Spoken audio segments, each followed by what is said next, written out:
São 9h52. A gente amanheceu com uma boa notícia a respeito da vacina da Pfizer. Vacinação no Reino Unido deve começar já na semana que vem, porque foi aceito o pedido de uso emergencial da vacina no Reino Unido. Então, notícia super importante, super animadora, mas é claro que também a gente quer saber de como ficamos aqui no Brasil. Por isso, na linha, a partir de agora, está conosco Cristiano Zerbini, coordenador da pesquisa da Pfizer em São Paulo, diretor do Centro Paulista de Investigação Clínica. Doutor, bom dia, obrigada por nos atender. Bom dia, muito obrigado pela oportunidade. E realmente você falou, é uma notícia assim muito importante, né? É impressionante, o Reino Unido, ele aprovou a vacina até um pouquinho antes do FDA. Eu acho que o FDA, nós teremos aprovação provavelmente a semana que vem, né? Então é uma notícia muito boa, e nós que estamos aqui participando dessa pesquisa da vacina BioNTech Pfizer, estamos muito contentes. E nós, né, também, muito otimistas também. Agora, doutor, quando a gente olha para a nossa realidade e para as previsões aqui no Brasil, o que é factível, o que é realizável? Há uma discussão grande, porque ainda não há um acordo com o governo brasileiro. Em que pé estamos nos estudos realizados aqui no Brasil e o quanto a notícia de hoje pode acelerar processos no Brasil junto à Anvisa? Olha, é um pouquinho difícil para nós, assim, pesquisadores, a gente ver essa parte, digamos assim, mais do Ministério da Saúde e as relações, inclusive, entre a parte, digamos assim, econômica e política, né? Nós queremos muito que a vacina venha para o Brasil, né? A gente sabe que a vacina, em breve nós teremos uma publicação da fase 3, né? A vacina é muito boa, ela tem pouca reatogenicidade e bastante eficácia, né? Reatogenicidade que a gente diz é o seguinte, é aquela reação após a vacina, né, que a gente vê em várias vacinas. Então, não é, assim, uma reatogenicidade importante, a eficácia é importantíssima, né? Como você viu, como foi noticiado, é 95% de eficácia, o que significa que de 100 pessoas que iam ter Covid, se elas forem vacinadas, 95 não terão, né? E as outras 5 que terão doença mais leve, né? Isso que os estudos estão mostrando. Existe uma grande dúvida, e a gente vê assim nos meios de comunicação, quanto à temperatura que a vacina deve ser conservada, né? No caso da vacina BioNTech Pfizer, ela deve ser conservada a menos 70 graus Celsius. Mas isso, na nossa opinião, não é um impedimento, porque estão sendo feitos recipientes de fácil transporte que conseguem manter a vacina a menos 70 graus Celsius, e isso pode ser feito, inclusive esse transporte pode ser feito até por 1 ou 2 semanas, e a vacina depois pode ser colocada no refrigerador, na temperatura do refrigerador por vários dias, por pelo menos aí 5, 6 dias. Então, eu acho que a logística do transporte, ela pode ser feita, ela não é difícil, vai ser feita em outros países, e eu também gostaria de lembrar o seguinte, existe no continente africano uma doença, assim, devastadora, muito importante, chamada Ebola, né? E existe uma vacina para o Ebola, ela tem que ser conservada a menos 80 graus Celsius. Então, eles desenvolveram alguns recipientes pequenos que dá para carregar, né? Assim, fácil transporte, a vacina é conservada, imagine, a menos 80 graus Celsius, e ela pode ser transportada para vários locais do continente africano. Então, a logística, se fala muito assim, você precisa ter um freezer a menos 70, enfim, freezer a menos 70 é muito caro, eu concordo, alguns lugares podem ter, mas não precisa de todos os lugares. A vacina pode ser conservada e na hora que ela vai ser utilizada, ela pode ser transportada nesses pequenos containers, pequenos, né, carregáveis, muito fáceis de transportar, e para lugares um pouco mais distantes. Então, eu não vejo, assim, um problema logístico tão importante como está sendo divulgado. né? Nós podemos transportar vacina, não há problema.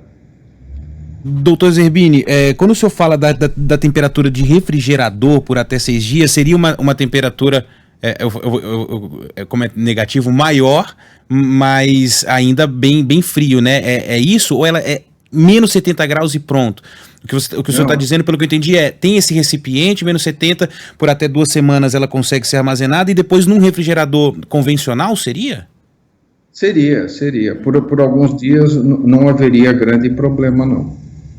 Porque ontem o Ministério da Saúde disse que para entrar num calendário de imunização, né, aí a gente está falando do SUS, a vacina teria que ser termoestável. O que é uma vacina termoestável? Enfim, se o senhor vislumbra, eu só estou falando aqui da vacina do Ebola, que uma vacina com esses problemas de logística, de fato, possa ser incluída num calendário de imunização do SUS. Eu tenho a impressão que isso dependeria um pouquinho de combinações de logística, né? Eu acho que é possível fazer, né? A gente tem que ter uma boa logística, né? Uma organização vamos dizer, de recepção da vacina nas várias UBSs, nos postos de saúde, né? Isso precisa ser organizado, pode ser organizado. O SUS é a entidade que nós devemos apoiar devido à sua grande capilaridade, e a gente tem que lembrar que o Brasil, ele assim, vamos dizer, um país que nós podemos dizer expert em vacinas. As campanhas de vacinação do Ministério da Saúde, até hoje, têm tido grande sucesso, né? Então, eu tenho a impressão que esses problemas de refrigeração, de transporte, nós podemos superar, né? Depende mais de uma certa organização, uma certa logística, que tem que ser feita com antecedência, né? E com a colaboração de vários, vamos dizer assim, meios, né, de pessoas que possam ajudar, de empresas que possam ajudar, e eu acho que podemos organizar uma boa logística, um bom transporte, e a vacina, na minha opinião, poderia ser usada. Nos testes, doutor Zerbini, houve algum tipo de problema por causa dessa logística? Como foi? Quantas pessoas foram testadas? Aqui no Brasil, né, quantos participantes, né, voluntários participaram? E se tudo correu bem, né? Porque a gente pode transportar uma grande campanha de vacinação para um modelo petit ali, uma espécie de... afinal, é isso que um teste né? A gente está testando ali num pequeno grupo para depois vacinar em massa. Teve algum problema em relação a isso, não?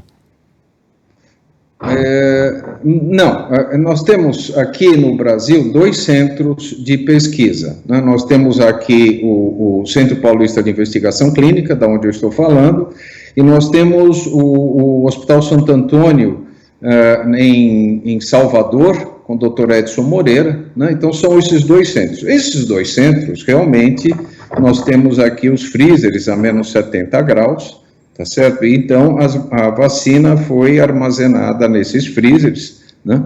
E nós tivemos aqui no Brasil, ao todo, 2.284 participantes da pesquisa. Eu diria que meio a meio, né? Metade dos participantes pertenceu ao grupo placebo e metade dos participantes pertenceram ao grupo que a gente chama da vacina, né? No mundo todo, foram 46.548 participantes. Então, o Brasil teve, se calcular, o Brasil teve mais ou menos uns 6% de todos os participantes do mundo.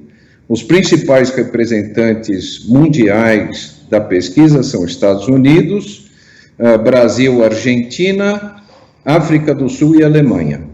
Né, são os países que deram, assim, uma contribuição considerável para o sucesso da pesquisa. Doutor, há uma particularidade nessa vacina, que é a necessidade de 2 doses, e isso a diferencia, inclusive, das outras vacinas. Explica um pouco mais para o nosso ouvinte, para quem nos acompanha, o porquê disso, como funciona exatamente, Como funcionará essa imunização em 2 doses? Muito bem. Assim, olha, quando você dá a primeira dose, você já faz anticorpos, né? A gente conta, geralmente, para fazer uma medida de anticorpos, 28 dias após a primeira aplicação. A segunda aplicação se faz 21 dias após a primeira, né?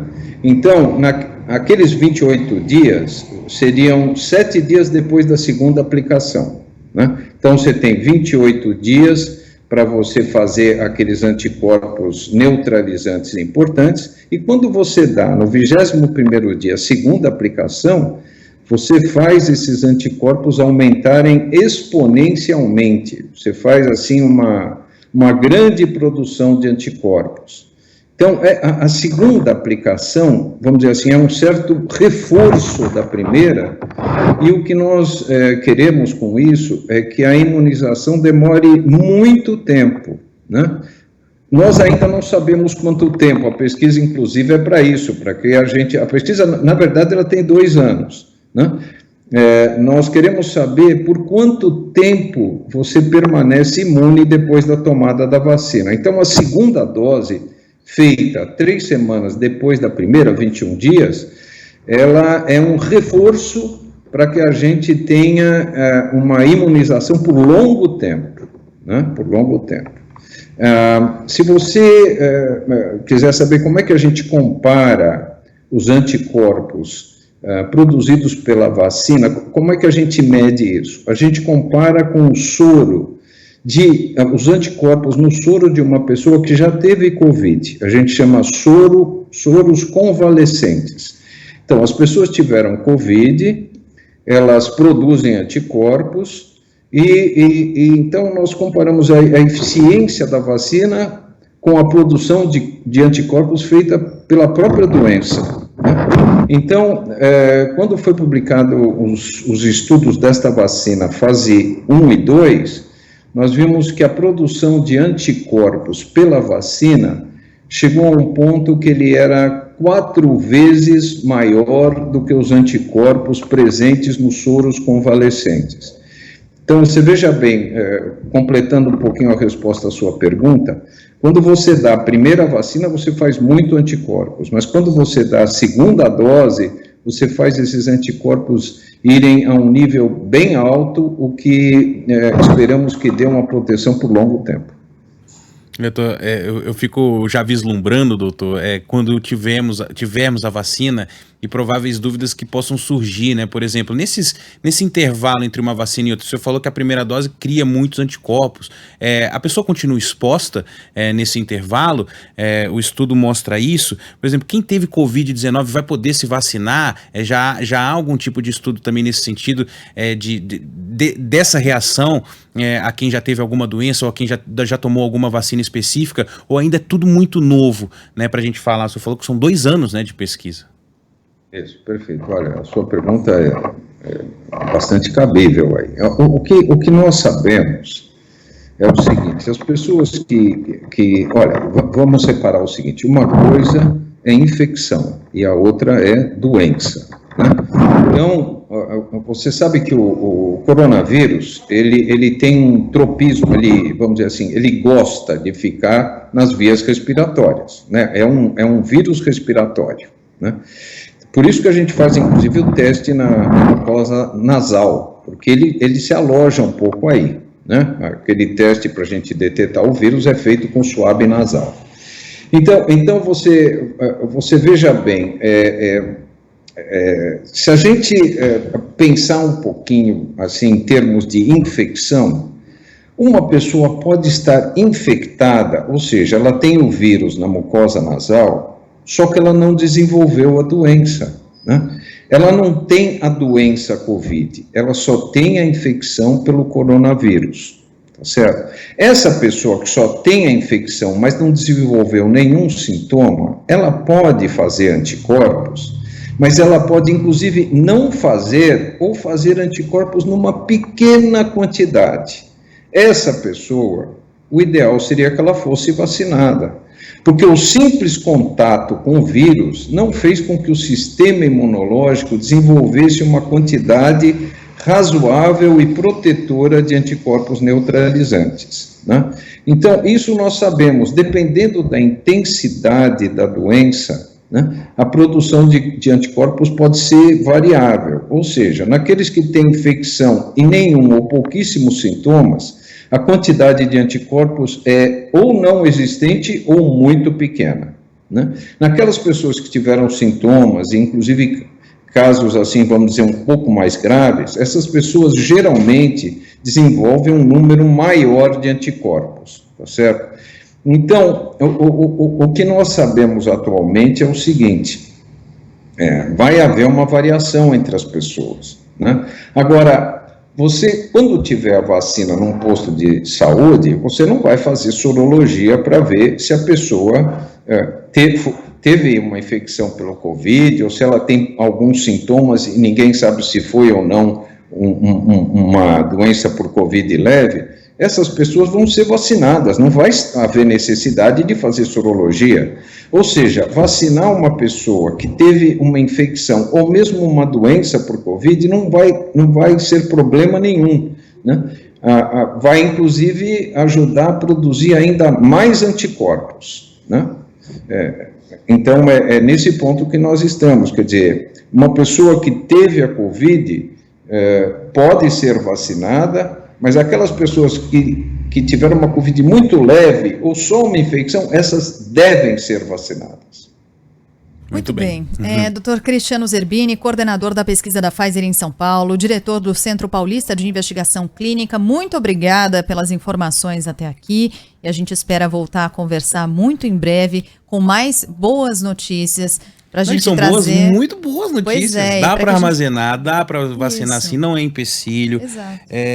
Gostei, viu? A gente podia ficar aqui mais 1 hora falando de vacina, só pra gente ter... Sabe o que a gente não respondeu? Quando? Aí os ouvintes ficam assim, mas quando? Essa mas afinal de contas, quando? Essa resposta a gente ainda não tem, infelizmente, mas eu espero que na próxima conversa a gente já possa incluir esses prazos, finalmente, não é, doutor? Muito obrigada pela entrevista, até uma próxima. Muito obrigado, e falando ao Ivan, mais 1 hora seria um prazer para mim. Muito obrigado. Para nós, obrigado, Obrigado, doutor. um abraço, bom dia.